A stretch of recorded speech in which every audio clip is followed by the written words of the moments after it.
अखिल भूमंडलीय सर्व शिरोमणि मुनि समाज के संस्थापक आदि मुनीश्वर योगेश्वर सद्गुरुदेव शिव मुनि महाराज की जय।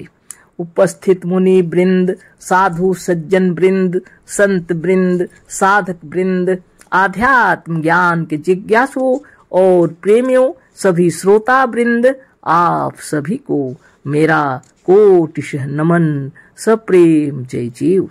तो आध्यात्मिक चर्चा चल रही है ना और हम लोग सद्गुरुदेव शिव मुनि महाराज रचित ग्रंथ गीता का मर्म पर चर्चा कर रहे हैं।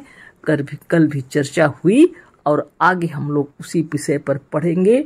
बृहदारण्यकोपनिषद के विषय में गुरुदेव समझाए और उन्होंने बतलाया, उसी की यहाँ थोड़ा सा याद करके पढ़ लेते हैं आगे वाली बात को। मतलब यह कि यह आत्मा ही आत्मा की उपासना करने वाले का योगक्षेम करती है, कोई दूसरा नहीं। सच्ची बात यह है कि हमारे पास जो कुछ है वह अपनी कमाई है, चाहे इस जन्म की है या दूसरे जन्म की। मजदूरी देने वाला दाता नहीं है, दाता आपकी आत्मा है जिसके कमाई की वह मजदूरी है। लोग कहते हैं कि God helps those who help themselves. इस सब को पढ़े थे कल, है ना। अब इसी विषय पर आगे पढ़ रहे हैं। ईश्वर भी उसी की सहायता करता है जो अपनी सहायता आप कर लेता है।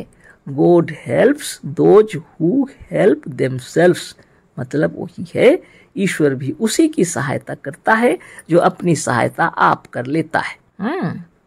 लोग इस तरह से कहने लगते हैं क्या करेंगे जब देखते हैं कि ईश्वर ईश्वर करने वाले को परेशानी ही देखते हैं ना। हाँ, और जब देखते हैं लोग कर्मठ हैं, वो लोग को तो खूब फायदा हो रहा।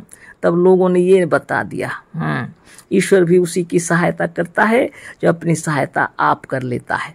अब सद्गुरुदेव क्या बतला रहे हैं ना इसका मतलब यह है कि ईश्वर उसी को विद्वान बनाता है जो अपने आप को विद्वान बना लेता है। सही बात तो यही हुआ ना अंत में। God helps those who help themselves. लोग इस तरह से कहने लगे और इस तरह की ये वाणी निकल गई। सद्गुरुदेव सुंदर से बतला रहे हैं, इसका मतलब तो यह हुआ कि ईश्वर उसी को विद्वान बनाता है जो अपने आप को विद्वान बना लेता है। तो बताइए ईश्वर उसी को धनी बनाता है जो अपने आप को धनी बना लेता है। ईश्वर उसी को मुक्ति, स्वराज और स्वतंत्रता देता है जो अपने आप इसे प्राप्त कर लेता है।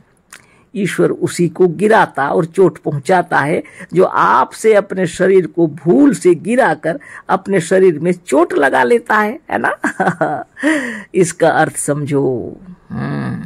इसका अर्थ यह है कि ईश्वर कुछ नहीं करता सद्गुरुदेव शिव मुनि महाराज की जय। इसका अर्थ समझो बोल रहे हैं।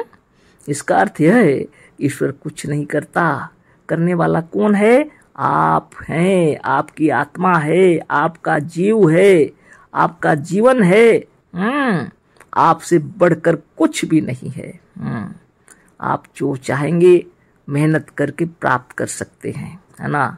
आप मेहनत नहीं करेंगे और चाहेंगे सिर्फ तो नहीं होगा। आप कर्मठ बनिए, कर्तव्यनिष्ठ बनिए, है ना।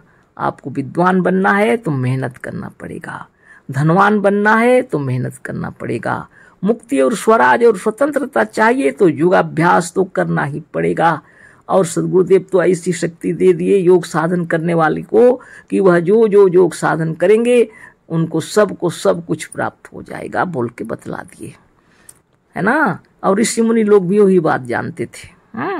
रामायण में तो लिखा ही हुआ है, कई बार इस प्रसंग में हम लोग बातें भी किए, है ना। नहीं, वह राम कौन है? आप हैं, है ना। इस शरीर को रमन कराने की शक्ति आप में है, इस शरीर को जड़ को चेतन करने की शक्ति आप में है, और आपके निकल जाने से यह फिर जड़ हो जाता है। वह राम कौन है? आप ही है ना। सभी जीव हैं, सब ब्रह्म है, साक्षात ईश्वर हैं। तो इस राम के राज्य में जो रहता है तो कौन रहता है? योगी लोग रहते हैं केवल, और दूसरे तो भगवान के आश्रय भरोसे उपवास व्रत पूजा पाठ बाहर में खूब करे जा रहे हैं। सिर्फ योगी लोग अपने अंतरात्मा को ध्यान करते हैं और इस शरीर को शुद्ध बुद्ध निर्मल और निरामय बनाते हैं और अपने मन को भी शुद्ध और निर्मल और निरामय बनाते हैं। सारे नियम और कानून को सही से पालन करते हैं सिर्फ योगी लोग। और बाकी बड़ी बड़ी बातें करते हैं, लोगों को ठगते हैं, है ना, मुंह में बड़ी बड़ी बातें करते हैं, वेशभूषा सुंदर सुंदर पहनते हैं और भीतर में क्या कहते हैं पता नहीं, वो गुंडे बदमाश चोरी डकैती सब करते हैं। तो वो लोग योगी नहीं है। योगी लोग ऐसा कभी नहीं करते। उनकी वेशभूषा साधारण होती है बिल्कुल, है ना, लेकिन ज्ञान के सर्वोच्च शिखर पर होते हैं वो, है ना। तो आपको अगर सच्चा ज्ञान प्राप्त करना है तो अपने अंतरात्मा में डुबकी लगाइए। आप अपने हृदय स्थल को, अपने को परम ब्रह्म परमात्मा समझकर अपने अंतरात्मा में डुबकी लगाइए। आपको सब कुछ प्राप्त होगा, ज्ञान प्राप्त होगा और वही कर्म कीजिए, सब कुछ प्राप्त होगा।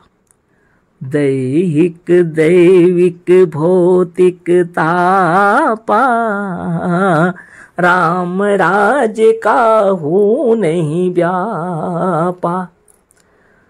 देह का तकलीफ अगर है तो विचलित मत होइए। योग साधन तपस्या में लग जाइए, है ना। अगर आपको चंडी भूत पिशाच प्रेत ये सब तंत्र मंत्र जादू टोना करती है, कोई बोल के डर मालूम होता है, तो निश्चिंत हो जाइए, योग साधन आरंभ कर दीजिए, है ना। दैविक जितने भी प्रकार की प्रकोप आपको मालूम पड़ रहे हैं सब शांत हो जाएगा। साधन ध्यान तपस्या में लग जाइए। भौतिक अगर आपको ऐसा है कि जगह नहीं है, घर भी नहीं है, कुछ नहीं है, साधन करने के लिए जगह भी नहीं है, तो घबराइए मत, रात्रि में उठ जाइए, है ना। सुंदर स्थान पर, अच्छी जगह पर जाइए जहाँ कोई नहीं देख रहे हैं, ऐसे फील्ड में, ऐसी जगह पर जाकर के योगाभ्यास कीजिए, है ना। साधन सा एक तरह से जमीन में भी कर सकते हैं, कुछ सोचने का नहीं, है ना। अगर आपके पास कुछ भी नहीं है तो भी आप रात्रि में उठ जाइए, जिससे कोई देख ना सके, ऐसे स्थान पर साधन कीजिए, है ना। कुछ ही दिनों में आप देखेंगे आपके लिए धन दौलत सब कुछ प्राप्त हो जाएगा, घर द्वार सब कुछ प्राप्त हो जाएगा, असंभव बात भी संभव हो जाएगा, है ना।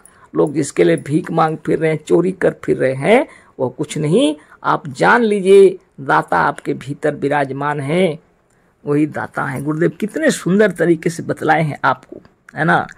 सच्ची बात यह है कि हमारे पास जो कुछ है वह अपनी कमाई है, चाहे इस जन्म की हो या दूसरे जन्म की। मजदूरी देने वाला दाता नहीं है, दाता आपकी आत्मा है, जिसके कमाई की वह मजदूरी है। आप देखते हैं बहुत से लोग जन्म लेते ही करोड़ोंपति के, अरबोंपति के घर में जन्म ले रहे हैं। क्यों? उस जन्म में किसी जन्म उन्होंने इतनी तपस्या की है, धनोपार्जन किए हुए हैं वो, इसलिए वहां पर जन्म लिए। अगर आपके पास कुछ नहीं है तो घबराइए मत, देने वाले तो आपके अंदर विराजमान है ना, सकल सृष्टि के मालिक हैं आप। मेहनत कीजिए, परिश्रम कीजिए, धनोपार्जन कीजिए, सब हो जाएगा, लेकिन भीख मांगिएगा तो नहीं होगा। इसका एक नियम है, जो स्वयं अपने आप को मांगना पड़ता है, किसी दूसरे को नहीं, है ना। स्वयं से अपनी आत्मा से विचार करके कार्य कीजिए, आपको सब कुछ प्राप्त होगा। इसीलिए सद्गुरुदेव कहते हैं ज्ञान में ही शक्ति है और आत्मज्ञान ही सबसे बड़ा ज्ञान है। अंधविश्वास छोड़कर अपने भीतर का शब्द सुनो, तुम्हारा सच्चा पथ प्रदर्शक तुम्हारे भीतर वर्तमान है। तो उसको प्राप्त करने के लिए एकांत से, साधन से, ध्यान से, तपस्या से तल्लीन हो जाने पर अंतरात्मा से विचार उत्पन्न हो जाएंगे, ऐसा करना होगा, वैसा करना होगा। आप उसी पर चलिए, सब ठीक हो जाएगा, शरीर भी ठीक हो जाएगा, मन भी ठीक हो जाएगा, है ना, और संसार भी आपका शुद्ध हो जाएगा। रुपये पैसे धन धान्य से सब कुछ परिपूर्ण हो जाएंगे आप, है ना।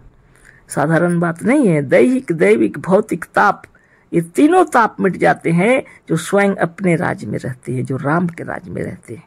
किसी के कहने पर उपवास, व्रत, पूजा पाठ, फालतू की बातों के पीछे समय बर्बाद नहीं कीजिए। सुबह सवेरे जगिए, योगाभ्यास कीजिए, शाम को भी कीजिए, कठिन परिश्रम कीजिए और सच्चाई और ईमानदारी से धनोपार्जन कीजिए, जिससे दूसरों का भी उपकार हो, ऐसा काम कीजिए। ऐसा नहीं कि खैनी का, बीड़ी का, तंबाकू का दुकान कर बैठे। ये सब करेंगे तो नहीं होगा। जीवन भर वही रहेंगे आप, है ना। आप बोलेंगे गलत बोल रहे हैं आप विश्वमाधुरी जी, क्योंकि लोग शराब की दुकान करके बड़े बड़े अट्टालिका महलों में रह रहे हैं, है ना। आप जो है बोल रहे हैं, जो कर रहे हैं, सामने जाके देखिए, है ना। अट्टालिका और महलों में रहने से क्या होगा, मानसिक शांति भी व्यक्ति को चाहिए, हृदय में अपार शांति, है ना। इसलिए देखिए क्या है क्या नहीं, आप अंतरात्मा में विचार कर लीजिए। सबसे बड़ी शक्ति आप हैं। और मेरी बात ही मानिए, बोल के हम नहीं बोल रहे हैं, सदगुरुदेव वही बात बोल रहे हैं। आपकी अंतरात्मा की आवाज सुनिए। आपकी अंतरात्मा ही आपकी सबसे बड़ी शक्ति है और पथ प्रदर्शक है ना। इसलिए सदगुरुदेव शिवमुनि महाराज की इन किताबों का अध्ययन करते रहिए, सभा में सत्संग में जाइए, सच्चाई को जानिए, है ना। जब आप लाइट पकड़ लिए, गुरुदेव दिए हैं लाइट, तो सत्य और झूठ को पहचानिए। गुरुदेव क्या बोल रहे हैं, ईश्वर उसी को गिराता और चोट पहुंचाता है जो आपसे अपने शरीर को भूल से गिराकर अपने शरीर में चोट लगा लेता है ना। ऐसा होता ही है, इसमें कोई संदेह नहीं है ना। इसका अर्थ समझो, इसका अर्थ यह है कि ईश्वर कुछ नहीं करता, असावधानी से गिर गए, चोट लग गई, होता है कि नहीं होता है। आपने जो कुछ पाया है सब आपके परिश्रम, बुद्धि बल, ज्ञान, शुभ भावना, कर्म, श्रद्धा, आत्मबल, इच्छा शक्ति, मनोबल और विश्वास का फल है। खूब सोच लीजिए, है ना। इससे बड़ी शक्ति नहीं ब्रह्मांड में आपके पास, है ना। अच्छी तरह समझ लीजिए, ये सबसे बड़ी चीज है आपके पास, अच्छी से समझ लीजिए, है ना। तो गुरुदेव की कृपा बनी रहे। आपको जो कुछ प्राप्त है सब आपके परिश्रम से मिला है। बुद्धि बल, ज्ञान, शुभ भावना, कर्म, श्रद्धा, आत्मबल, इच्छा शक्ति, मनोबल और विश्वास का फल है। ईश्वर काहे को किसी को मारे और किसी को जिलावे। ईश्वर जल्लाद नहीं, और यदि जल्लाद है तो वह ईश्वर नहीं है, है ना। धन्य आत्मा सदगुरुदेव शिवमुनि महाराज की जय। लोग कहते हैं ना सब ईश्वर की कृपा से ही हो रहा है। मरते हैं तब भी ईश्वर का नाम लेते हैं, जीते हैं तब भी ईश्वर का नाम लेते हैं। बहुत बड़ी बात है। तो ईश्वर कह रहे, ईश्वर काहे किसी को मारे और किसी को जिलावे। ईश्वर जल्लाद नहीं, और यदि जल्लाद है तो वह ईश्वर नहीं है ना। बहुत बड़ी बात है ना। तो आप भी विचार कीजिए और नित्य योगाभ्यास कीजिए, जैसा आता है आप कीजिए।